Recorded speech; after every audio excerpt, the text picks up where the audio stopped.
Dans le silence encore fragile qui précède les grandes tempêtes, l'institut semble suspendu à une tension invisible, comme si chaque couloir, chaque cuisine, chaque regard portait déjà le poids d'un affrontement inévitable.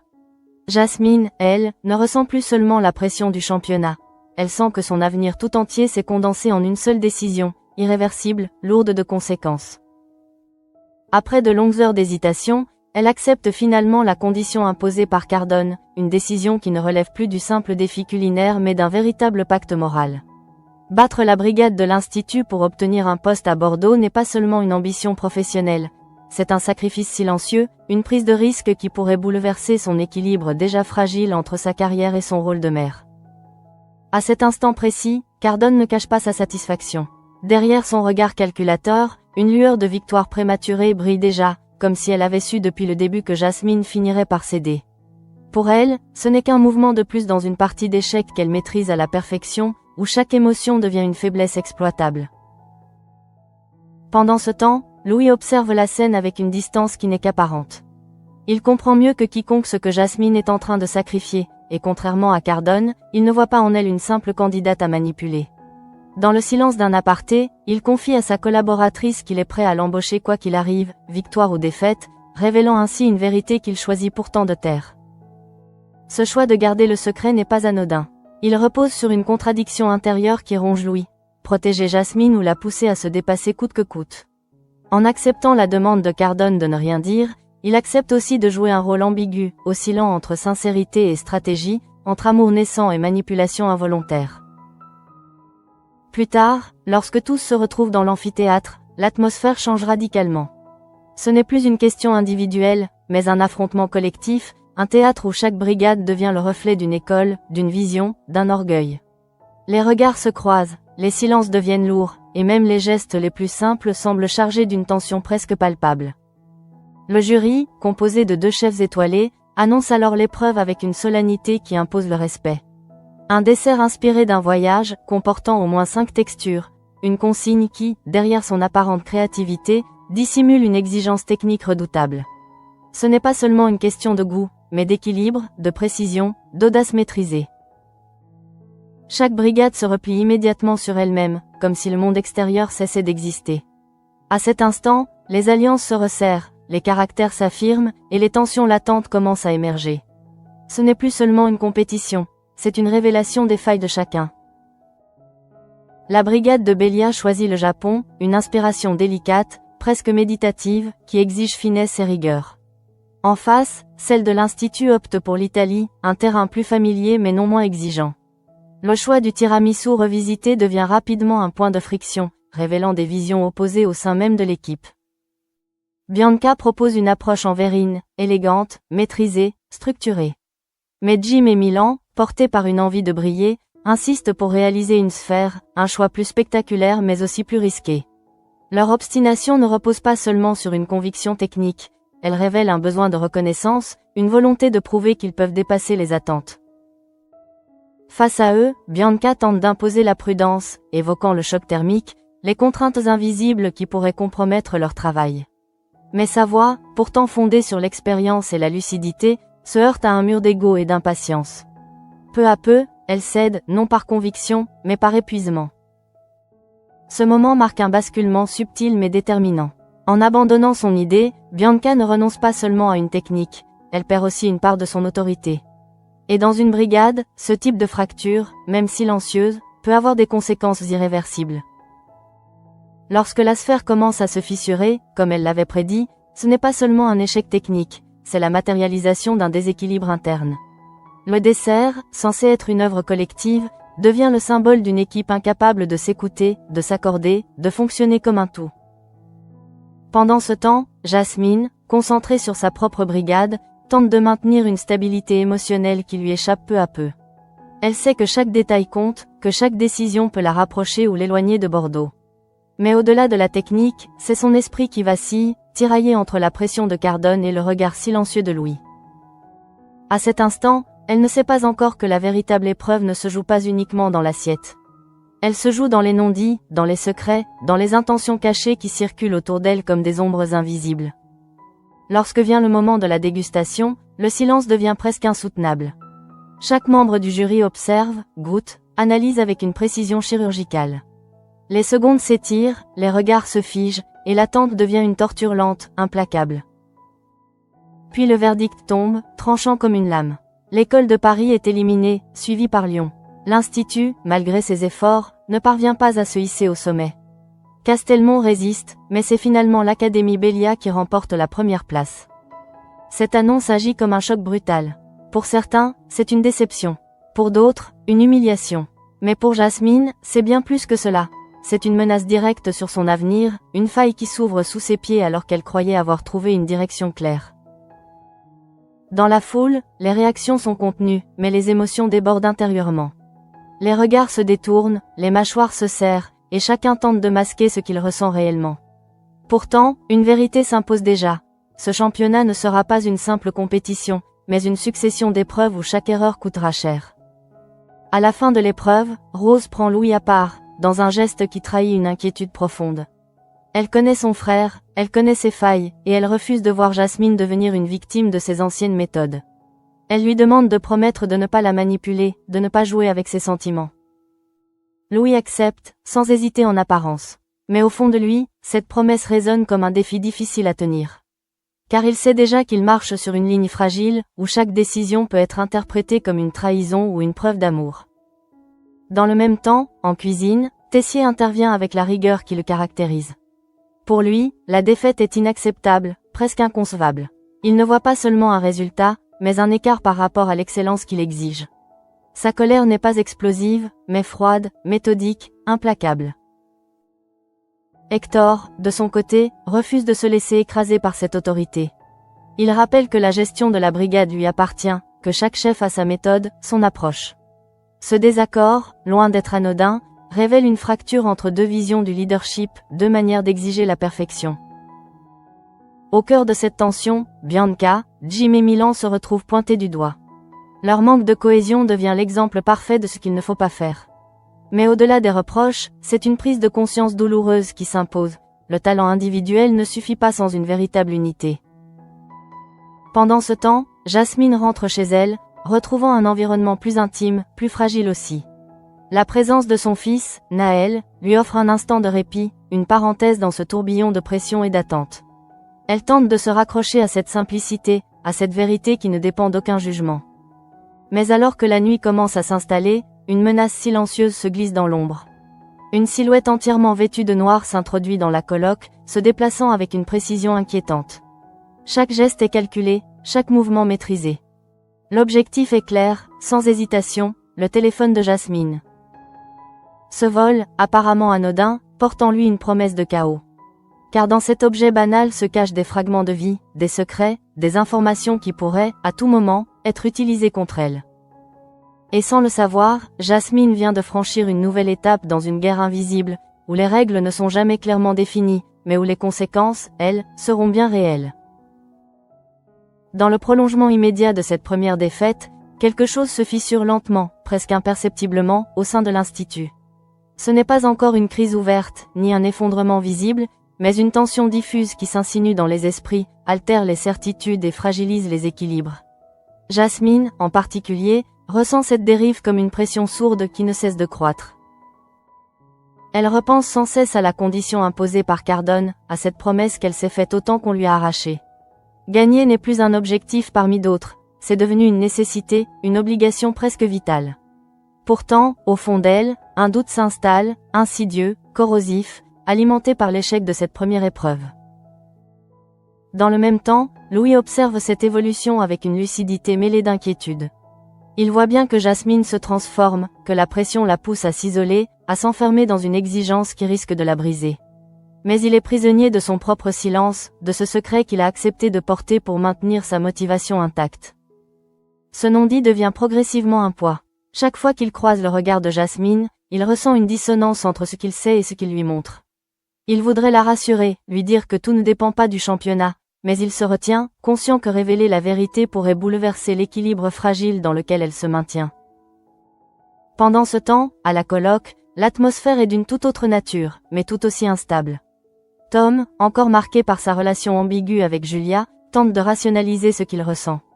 Il se répète que ce n'est rien, qu'il ne s'agit que d'une entente physique sans conséquence, Mais ses pensées trahissent une confusion plus profonde. Après leur moment d'intimité, lorsqu'il a voulu esquisser un geste tendre, presque instinctif, Julia l'a arrêté net, lui rappelant brutalement les règles qu'il s'était imposées. Pas de sentiment, pas d'attachement, seulement une proximité physique dénuée de toute implication émotionnelle.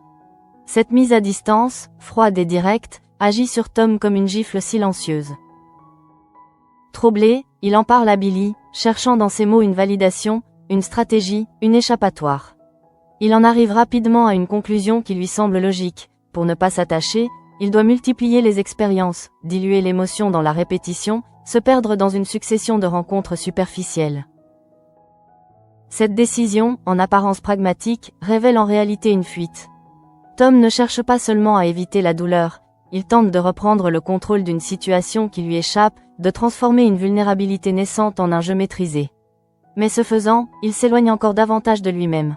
Lorsque Lionel l'appelle en renfort au restaurant éphémère, Tom accepte sans hésiter. C'est une opportunité parfaite pour mettre en pratique sa nouvelle stratégie. Très vite, il se met à observer les clientes, à analyser leurs réactions, à multiplier les tentatives de séduction avec une aisance presque mécanique. Chaque sourire devient un outil, chaque regard un calcul. Mais derrière cette façade assurée, une tension persiste. Rien de tout cela ne lui apporte la satisfaction qu'il espérait. Les interactions restent superficielles, vides, incapables de combler le trouble qu'il ressent depuis sa confrontation avec Julia. C'est alors qu'une idée émerge, presque comme une évidence. Remplacer Noé au poste de surveillant de la piscine de l'hôtel Jourdain pendant ses congés. Un environnement propice, une concentration de vacancières, une scène idéale pour poursuivre son objectif. Ce plan, qu'il qualifie lui-même de parfait, témoigne de son besoin de transformer ses émotions en terrain de jeu. Pendant ce temps, ailleurs, une autre désillusion est en train de prendre forme, plus discrète mais tout aussi profonde. Enzo, porté par l'enthousiasme et l'ambition, débarque au comptoir avec une énergie débordante. Il a des idées plein la tête, des projets précis, une vision claire de ce qu'il veut créer. Renommer l'établissement Enzo Lab n'est pas un simple caprice. C'est une affirmation identitaire, une volonté de s'approprier un lieu, de le transformer à son image. Il imagine déjà les menus, les concepts, les expériences culinaires qu'il pourra proposer. Tout semble possible, tout semble à portée de main. Jude valide son menu, renforçant encore cette impression de légitimité. Pour Enzo, c'est un signal fort. Il est prêt, il peut réussir, il peut s'imposer. Mais cette certitude ne va pas durer. Plus tard, presque par hasard, il surprend une conversation entre Jude et Zoé. Ce qu'il entend n'a rien de spectaculaire, rien de dramatique en apparence. Et pourtant, ces échanges dévoilent une réalité qu'il n'avait pas anticipée, la complexité quotidienne de la gestion d'un restaurant. Les problèmes logistiques, les tensions humaines, les imprévus constants, les contraintes financières. Tout ce qui ne se voit pas depuis l'extérieur apparaît soudain dans toute sa brutalité. Ce n'est plus un projet idéalisé, mais une machine exigeante, instable, qui demande une énergie constante. Ce moment agit comme un révélateur. Enzo prend conscience de l'écart entre son rêve et la réalité. L'enthousiasme qui l'animait laisse place à une forme d'inquiétude, puis à un doute plus profond. Et s'il n'était pas prêt? Et s'il avait sous-estimé ce que cela impliquait réellement? Ce questionnement ne tarde pas à se transformer en stress. Les idées qui lui semblaient limpides deviennent floues, les décisions plus difficiles à prendre. Chaque détail prend une importance démesurée, chaque problème devient une source d'angoisse. Dans cet état de fragilité, il commence à remettre en question ses propres choix. Peut-être qu'il s'est précipité, peut-être qu'il a voulu aller trop vite, trop loin. Ce doute, nouveau pour lui, s'insinue dans chaque aspect de son projet. C'est à ce moment précis que Thelma intervient. Elle ne cherche pas à minimiser ses difficultés, ni à lui offrir une solution facile. Elle lui rappelle simplement une vérité essentielle. Gérer un restaurant a toujours été son rêve. Ce n'est pas une contrainte imposée, mais un choix qu'il a fait en connaissance de cause. Ces mots, simples en apparence, agissent comme un point d'ancrage. Ils ne suppriment pas le stress, ni les difficultés, mais ils redonnent un sens à ce qu'il traverse. Enzo comprend alors que la désillusion fait partie du processus, qu'elle n'est pas un signe d'échec, mais une étape nécessaire. Pendant ce temps, à l'Institut, les tensions continuent de s'accumuler. La défaite de la première épreuve n'est pas encore digérée, et déjà les regards se durcissent, les alliances se fragilisent. Tessier, fidèle à lui-même, ne laisse rien passer. Pour lui, chaque erreur doit être analysée, chaque faiblesse corrigée. Son discours, tranchant, sans concession, vise à provoquer une réaction, à pousser la brigade dans ses retranchements. Mais cette méthode, efficace sur le long terme, risque à court terme d'accentuer les fractures déjà présentes. Car une équipe sous pression, sans cohésion, peut rapidement imploser. Hector, de son côté, tente de maintenir un équilibre. Il sait que la critique est nécessaire, mais il refuse qu'elle devienne destructrice. Son rôle devient alors plus complexe, canaliser les accents aigus GOS, reconstruire une dynamique collective, redonner confiance sans nier les erreurs. Au centre de cette tempête, Bianca se retrouve dans une position délicate. Elle sait qu'elle avait raison, que ses avertissements étaient justifiés. Mais elle porte aussi la responsabilité d'avoir cédé. Ce mélange de lucidité et de culpabilité la fragilise, la pousse à douter de sa propre capacité à s'imposer. Jim et Milan, quant à eux, oscillent entre frustration et déni. Ils cherchent des explications, des justifications, refusant d'admettre pleinement leur part de responsabilité. Ce mécanisme de défense, naturel, empêche toute remise en question immédiate, et ralentit le processus de reconstruction. Et pendant que tous tentent de gérer les conséquences visibles de cette défaite, une menace plus discrète, plus insidieuse, continue de se développer dans l'ombre. Le vol du téléphone de Jasmine, encore inconnu de tous, n'est pas un acte isolé. Il est le signe qu'un jeu parallèle est en train de se mettre en place, un jeu dont les règles échappent encore à ceux qui en seront pourtant les principales victimes. Sans le savoir, chacun avance déjà vers un point de bascule, où les tensions personnelles, les ambitions professionnelles et les secrets cachés finiront par se croiser. Et lorsque ce moment arrivera, il sera trop tard pour revenir en arrière. À mesure que les heures passent, l'Institut ne retrouve pas son calme. Au contraire, une tension plus profonde s'installe, moins visible mais bien plus dangereuse. Ce n'est plus seulement la défaite qui pèse sur les esprits, mais la conscience que quelque chose s'est brisé dans la dynamique du groupe, une faille qui pourrait s'élargir à chaque nouvelle épreuve. Jasmine, elle, tente de garder le contrôle, mais son esprit refuse de se fixer. Elle repense à chaque instant de la compétition, à chaque détail qui aurait pu être différent, comme si elle cherchait à réécrire mentalement un passé déjà figé. Cette obsession n'est pas simplement liée à la performance, elle est nourrie par la peur d'échouer face à Cardone. Dans le même temps, une autre inquiétude commence à émerger, plus floue, plus instinctive. De retour chez elle, quelque chose lui semble légèrement déplacé, presque imperceptible. Un objet qui n'est pas exactement à sa place, une sensation diffuse d'intrusion. Elle ne peut pas encore mettre des mots dessus, mais son corps, lui, a déjà compris. Ce n'est que lorsqu'elle cherche son téléphone que le doute devient certitude. L'absence de l'appareil agit comme un choc brutal, une rupture dans le quotidien. Ce n'est pas seulement un objet disparu, c'est un fragment de sa vie qui lui a été arraché, une extension de son intimité qui échappe désormais à son contrôle. Pendant quelques secondes, elle reste immobile, incapable de réagir. Puis les pensées affluent, désordonnées, incontrôlables. Qui aurait pu faire ça? Pourquoi? Et surtout, qu'est-ce que cette personne pourrait trouver dans ce téléphone? Messages, contacts, échanges professionnels. Tout devient soudain une source potentielle de danger. Dans cet état de tension, Jasmine tente de rationaliser. Peut-être l'a-t-elle simplement égarée, peut-être que quelqu'un l'a déplacée sans mauvaise intention. Mais au fond d'elle, une conviction s'impose peu à peu. Ce vol n'est pas accidentel. Il est ciblé, précis, intentionnel. Pendant ce temps, à l'Institut, les conséquences de la première épreuve continuent de se faire sentir. Tessier, fidèle à sa réputation, ne relâche pas la pression. Pour lui, l'échec n'est jamais une fin, mais un point de départ. Il exige une remise en question immédiate, totale, sans compromis. Son discours, froid et incisif, ne laisse aucune place à l'excuse. Il ne s'attarde pas sur les émotions, ni sur les circonstances. Ce qui l'intéresse, c'est le résultat, et surtout la manière de l'améliorer. Mais cette exigence, bien que cohérente dans sa logique, devient difficile à supporter pour une équipe déjà fragilisée. Hector, conscient du danger, tente de tempérer cette approche. Il sait que la pression peut être un moteur, mais aussi un facteur de rupture. Son objectif n'est pas seulement de corriger les erreurs techniques, mais de reconstruire un esprit d'équipe, une confiance collective qui semble avoir disparu. Dans ce contexte, Bianca se retrouve dans une position particulièrement inconfortable. Elle porte en elle la certitude d'avoir anticipé le problème, mais aussi la culpabilité de ne pas avoir su imposer son choix. Cette dualité la fragilise, l'empêche de trouver une posture claire face au reste de la brigade. Elle observe Jim et Milan avec un regard mêlé de reproches et de résignation. Eux, de leur côté, oscillent entre justification et frustration. Ils cherchent à minimiser leurs responsabilités, à expliquer l'échec par des facteurs extérieurs, comme si reconnaître leur erreur revenait à admettre une faiblesse inacceptable. Ce manque de lucidité empêche toute progression réelle. Tant que chacun reste enfermé dans sa propre perception, aucune évolution collective n'est possible. Et c'est précisément ce blocage qui inquiète Hector, bien plus que la défaite elle-même. Dans le même temps, Louis observe tout cela avec une attention particulière. Il ne s'exprime pas beaucoup, mais il analyse, il comprend, il anticipe. Il voit les tensions, les non-dits, les fractures. Et surtout, il voit Jasmine s'éloigner peu à peu, se refermer sur elle-même. Ce qui le trouble, ce n'est pas seulement son silence, mais la manière dont elle porte tout cela seule.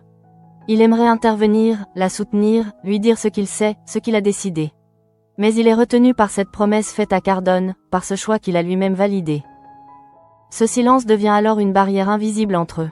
Il crée une distance qui n'existait pas auparavant, une zone d'ombre où les intentions ne sont plus claires, où les gestes perdent leur sens. Et plus le temps passe, plus cette distance devient difficile à combler.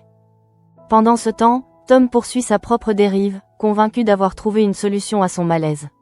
À l'hôtel Jourdain, dans son nouveau rôle de surveillant de piscine, il évolue dans un environnement qui semble parfaitement adapté à ses objectifs. Le soleil, l'ambiance détendue, les regards échangés. Tout contribue à créer un terrain favorable à la séduction. Tom s'y plonge avec une énergie presque excessive, multipliant les interactions, cherchant constamment à capter l'attention, à provoquer des réactions. Mais derrière cette agitation, un vide persiste. Chaque échange, aussi fluide soit-il, reste superficiel. Il n'y a pas de profondeur, pas de connexion réelle. Et malgré ses efforts, Tom ne parvient pas à retrouver cette sensation troublante qu'il a ressentie avec Julia. Cette contradiction le déstabilise. Il pensait pouvoir contrôler ses émotions en les diluant, mais il réalise peu à peu que certaines expériences ne se remplacent pas si facilement.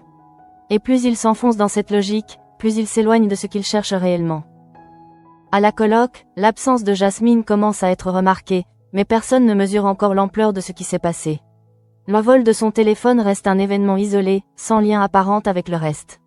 Pourtant, dans l'ombre, ses conséquences commencent déjà à se dessiner. Car celui ou celle qui possède désormais cet appareil détient bien plus qu'un simple objet. Il détient un accès, une clé, une opportunité. Et dans un environnement aussi compétitif que celui du championnat, l'information peut devenir une arme redoutable. Pendant ce temps, Enzo continue de lutter contre ses propres doutes. Malgré les paroles de Thelma, malgré la conscience que son rêve mérite d'être poursuivi, il peine à retrouver son élan initial.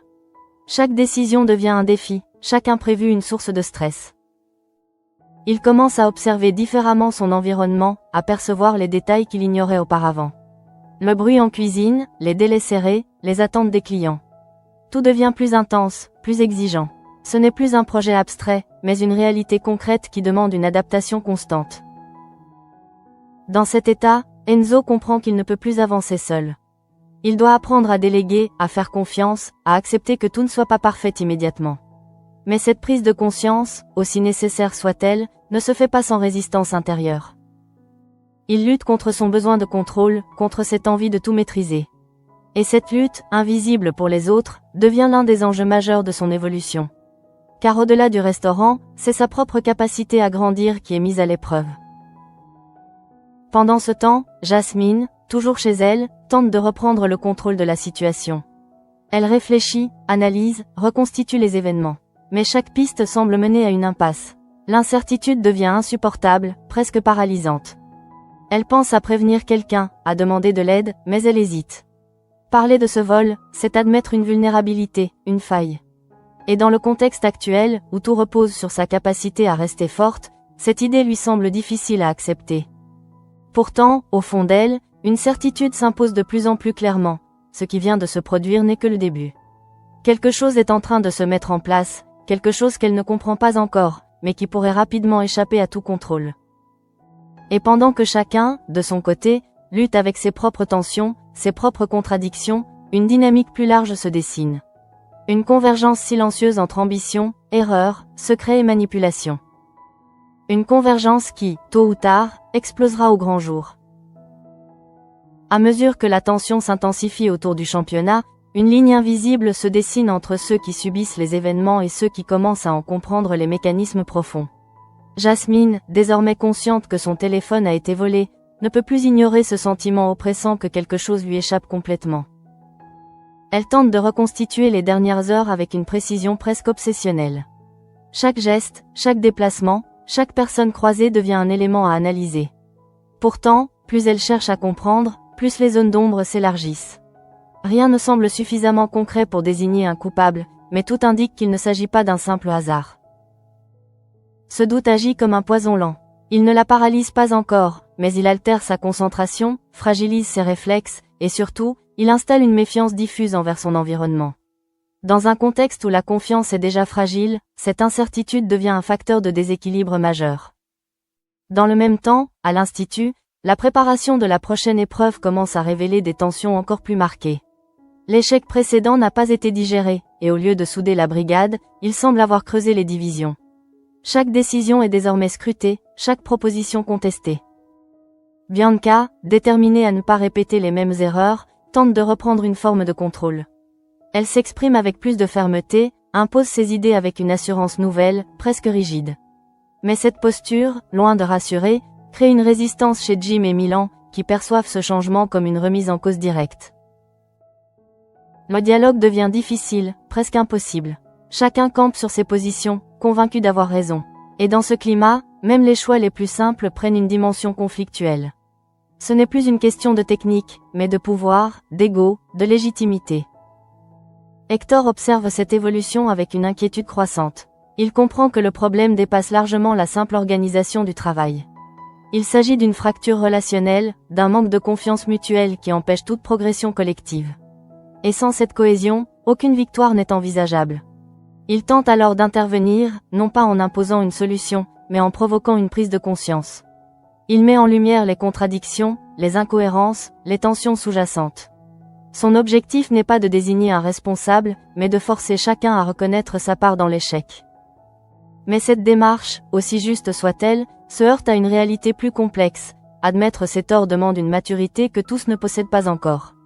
Et dans un environnement aussi compétitif, où chaque erreur peut être perçue comme une faiblesse, cette remise en question devient particulièrement difficile.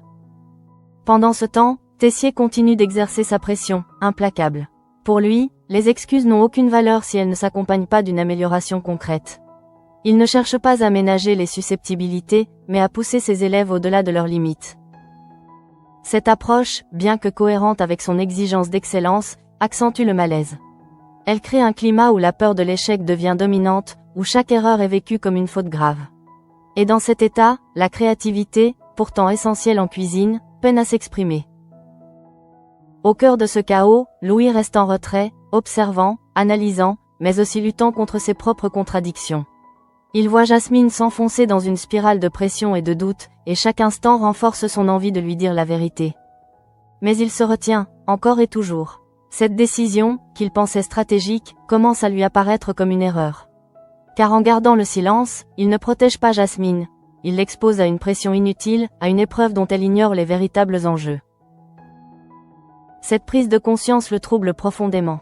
Il réalise qu'en voulant bien faire, il a peut-être reproduit les mêmes schémas qu'autrefois, ceux qu'il cherchait justement à dépasser. Et cette idée, difficile à accepter, ébranle la confiance qu'il avait en lui-même. Pendant ce temps, à l'hôtel Jourdain, Tom poursuit son rôle avec une intensité qui frôle l'obsession.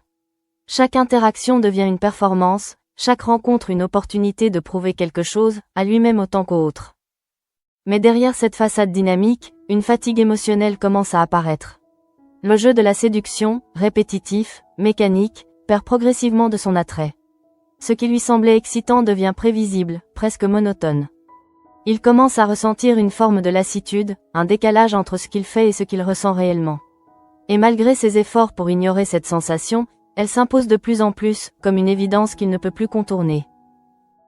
Dans un moment de lucidité, il comprend que ce qu'il cherche ne se trouve pas dans cette accumulation de rencontres superficielles. Mais cette prise de conscience ne s'accompagne pas immédiatement d'une solution. Elle ouvre simplement un vide, une question sans réponse. Pendant ce temps, Enzo continue d'affronter les réalités de son nouveau rôle. Chaque journée au comptoir est une succession de défis imprévus, de décisions urgentes, de tensions à gérer. Il apprend, parfois malgré lui, à naviguer dans cette complexité. Mais cette adaptation a un coût. Elle demande une énergie constante, une vigilance de chaque instant. Et dans cet effort, Enzo commence à ressentir une fatigue profonde, une usure mentale qu'il n'avait pas anticipée. Il se surprend à douter non seulement de ses capacités, mais aussi de ses motivations. Pourquoi a-t-il voulu cela? Était-il vraiment prêt? Ces questions, qu'il évitait jusque-là, deviennent inévitables. Pourtant, malgré ses doutes, quelque chose en lui refuse d'abandonner.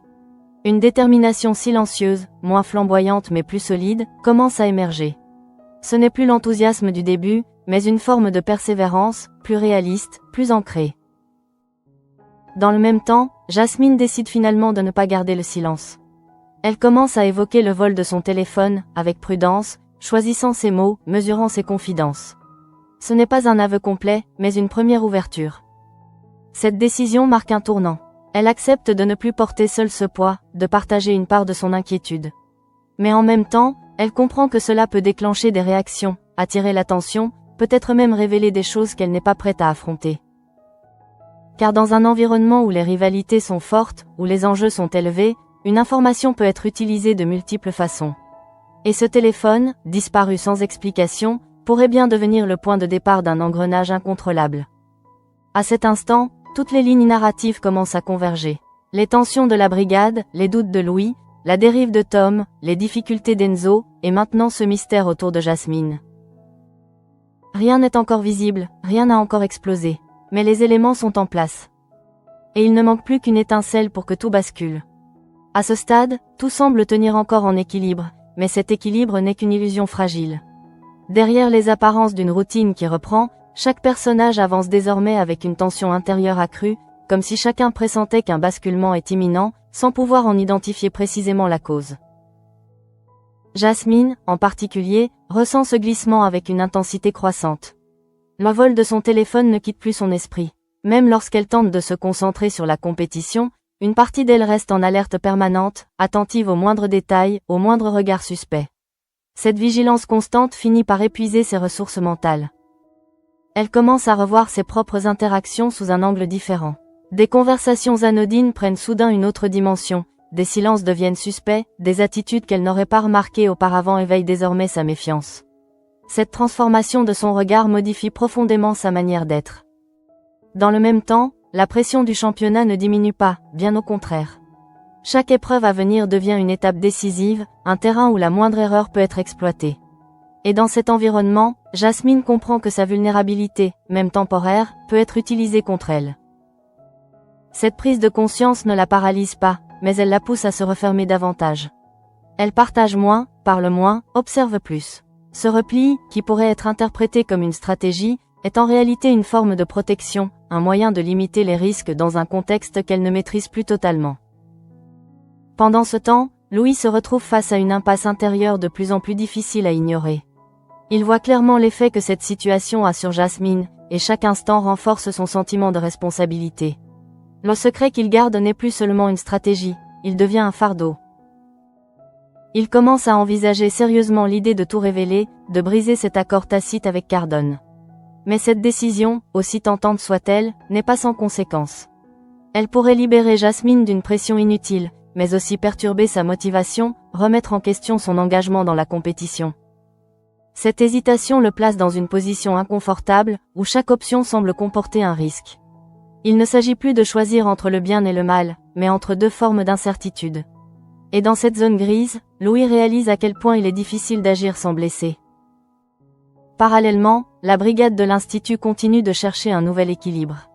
Les tensions ne disparaissent pas, mais elles évoluent. Là où il y avait confrontation directe, il y a désormais une forme de retenue, presque artificielle, comme si chacun évitait le conflit sans pour autant résoudre les problèmes. Bianca, consciente des enjeux, tente d'adopter une approche plus diplomatique. Elle choisit ses mots avec précaution, évite les affrontements frontaux, cherche des compromis. Mais cette stratégie, bien que plus apaisante en apparence, ne suffit pas à restaurer une véritable confiance. Jim et Milan, de leur côté, restent sur la défensive. Ils acceptent les décisions, mais sans réelle conviction. Leur engagement devient mécanique, dépourvu de cette énergie collective nécessaire pour créer quelque chose de solide. Et cette absence de cohésion continue de peser sur la performance globale. Hector observe cette dynamique avec une lucidité désabusée. Il comprend que la cohésion ne peut pas être imposée, qu'elle doit émerger d'une volonté partagée. Mais il sait aussi que le temps manque, que la compétition ne laisse pas de place à une reconstruction lente et progressive. Dans ce contexte, chaque entraînement devient un test, non seulement technique, mais humain. Il ne s'agit plus seulement de réussir un plat, mais de fonctionner ensemble, de trouver un rythme commun. Et jusqu'à présent, cette harmonie reste hors de portée.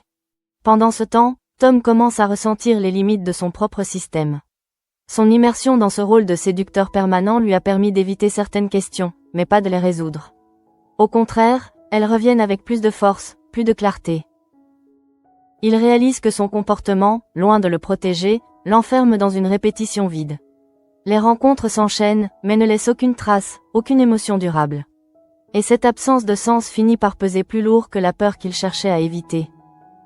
Dans un moment de recul, il repense à Julia, à cette relation paradoxale, faite de rejet et d'attirance. Il comprend que ce qui l'a troublé n'était pas seulement le lien physique, mais ce qu'il impliquait, ce qu'il révélait de lui-même. Et cette compréhension, bien que douloureuse, marque un début de lucidité.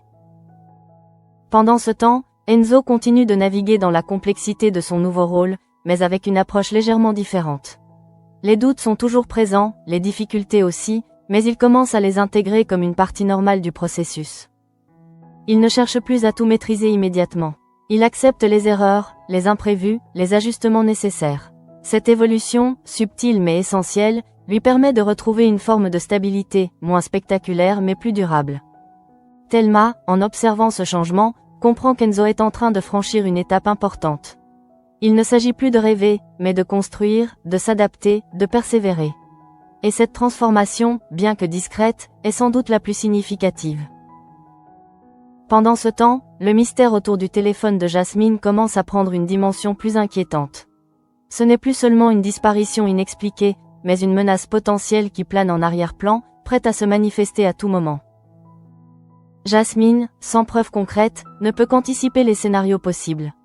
Et cette incertitude est peut-être la plus difficile à gérer, car elle ne sait pas quand, ni comment, ni sous quelle forme les conséquences de ce vol se révéleront.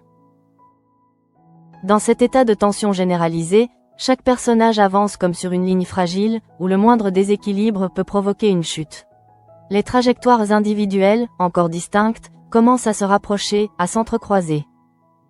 Et peu à peu, une évidence s'impose, tout est en train de converger. Vers un moment où les vérités cachées, les erreurs passées et les choix présents ne pourront plus être dissociés. Un moment où chacun devra faire face aux conséquences de ses décisions. Et où plus personne ne pourra prétendre ne pas savoir. À ce stade, plus rien ne relève du simple hasard. Ce qui, quelques heures auparavant, pouvait encore être interprété comme une accumulation de tensions indépendantes se révèle désormais comme une mécanique plus vaste, plus insidieuse, où chaque élément semble relié aux autres par des fils invisibles. Jasmine, au centre de cette toile fragile, commence à percevoir l'ampleur de ce qui se joue autour d'elle. Le vol de son téléphone n'est plus une inquiétude abstraite. Il devient une présence constante, une menace latente qui accompagne chacun de ses gestes. Elle ne peut plus ignorer l'idée que certaines informations, certaines conversations, pourraient être utilisées contre elle au moment le plus critique. Et cette pensée transforme profondément sa manière d'aborder la suite du championnat. Dans ce contexte, sa concentration devient plus tranchante, presque défensive. Elle ne cherche plus seulement à réussir, mais à se protéger, à anticiper, à éviter toute exposition inutile. Cette évolution, bien que compréhensible, modifie son rapport à la cuisine elle-même, qui cesse d'être un espace d'expression pour devenir un terrain de survie. Pendant ce temps, Louis arrive à un point de rupture intérieure. Le poids du secret qu'il porte atteint une intensité qu'il ne peut plus ignorer. Chaque regard de Jasmine, chaque signe de fatigue, chaque tension qu'il observe renforce sa conviction qu'il ne peut pas continuer ainsi. Il comprend enfin que le silence, qu'il considérait comme une stratégie, est devenu une forme de manipulation passive. Et cette prise de conscience, brutale, le pousse à envisager un changement radical. Non pas par impulsion, mais par nécessité morale. Dans un moment de lucidité, il accepte l'idée que protéger quelqu'un ne signifie pas toujours lui cacher la vérité. Au contraire, dans certains cas, c'est précisément cette vérité qui permet de rétablir un équilibre. Et pour la première fois depuis le début de cette situation, Louis se prépare réellement à agir. Dans le même temps, la brigade de l'Institut atteint un point critique. Les tensions accumulées ne peuvent plus être contenues par des compromis superficiels. Une confrontation devient inévitable, non pas sous forme d'explosion violente, mais comme une mise à nu des frustrations et des incompréhensions. Bianca, Jim et Milan se retrouvent face à leurs propres contradictions. Les reproches implicites deviennent explicites, les non-dits prennent forme. Ce moment, difficile, presque inconfortable, marque pourtant un tournant essentiel. Car pour la première fois, chacun accepte d'écouter, non pas pour répondre, mais pour comprendre. Ce processus, fragile mais sincère, permet une première reconstruction. Ce n'est pas encore une cohésion solide, mais une base sur laquelle quelque chose de plus stable peut émerger. Et dans un contexte aussi exigeant, cette évolution représente déjà un progrès significatif. Hector, en observant cette transformation, comprend que son rôle n'est pas de contrôler, mais de guider. Il ne cherche plus à imposer une structure, mais à accompagner cette dynamique naissante, à lui donner un cadre sans l'étouffer. Et cette approche, plus subtile, commence à porter ses fruits. Pendant ce temps, Tessier, bien que toujours exigeant, ajuste légèrement sa posture. Il ne renonce pas à ses standards, mais il reconnaît implicitement que la pression seule ne suffit pas. Il observe, analyse, attend. Et dans ce silence inhabituel, il laisse à la brigade l'espace nécessaire pour évoluer. À l'hôtel Jourdain, Tom atteint lui aussi une forme de saturation. Ce qu'il pensait être une solution devient une répétition vide, une mécanique sans sens. Les interactions s'enchaînent, mais ne produisent plus aucune satisfaction. Et cette absence d'émotion devient plus difficile à ignorer que la peur qu'il cherchait à éviter. Dans un moment de recul, presque inattendu, il accepte de remettre en question son approche. Non pas en abandonnant immédiatement ses habitudes, mais en reconnaissant qu'elles ne répondent pas à ce qu'il ressent réellement. Cette lucidité, encore fragile, ouvre la voie à un changement possible. Parallèlement, Enzo continue de progresser dans son adaptation, mais avec une conscience plus claire des défis qui l'attendent. Il ne cherche plus à prouver qu'il est capable, mais à apprendre, à s'ajuster, à construire sur le long terme. Cette évolution, moins spectaculaire, mais plus profonde, marque une étape décisive dans son parcours. Thelma, témoin de cette transformation, comprend que le véritable enjeu n'était pas la réussite immédiate, mais la capacité à persévérer malgré les doutes. Et dans cette perspective, Enzo est en train de réussir, d'une manière plus subtile mais plus durable. Pendant ce temps, Jasmine, toujours confrontée à l'incertitude autour de son téléphone, atteint un point où l'attente devient insoutenable. Elle comprend que rester dans le doute ne fait que renforcer la peur. Elle doit agir, même sans toutes les informations. Cette décision, difficile, marque un changement d'état d'esprit. Elle ne subit plus la situation, elle choisit d'y faire face. Peu importe les conséquences, peu importe ce qui sera révélé. Ce qui compte, désormais, c'est de reprendre le contrôle. Et c'est précisément à ce moment-là que toutes les trajectoires commencent à converger de manière plus concrète. Les tensions de la brigade, les doutes de Louis, la transformation de Tom, l'évolution d'Enzo, et le mystère qui entoure Jasmine. Tout se rapproche d'un point de bascule. Un point où les décisions prises individuellement auront des répercussions collectives. Un point où les secrets ne pourront plus rester cachés. Un point où chacun devra assumer pleinement ce qu'il est, ce qu'il veut, et ce qu'il est prêt à perdre. Dans ce contexte, le championnat cesse d'être une simple compétition. Il devient le révélateur d'un équilibre fragile entre ambition, vérité et manipulation. Et lorsque la prochaine épreuve commencera, ce ne sera plus seulement une question de talent. Ce sera une question de choix.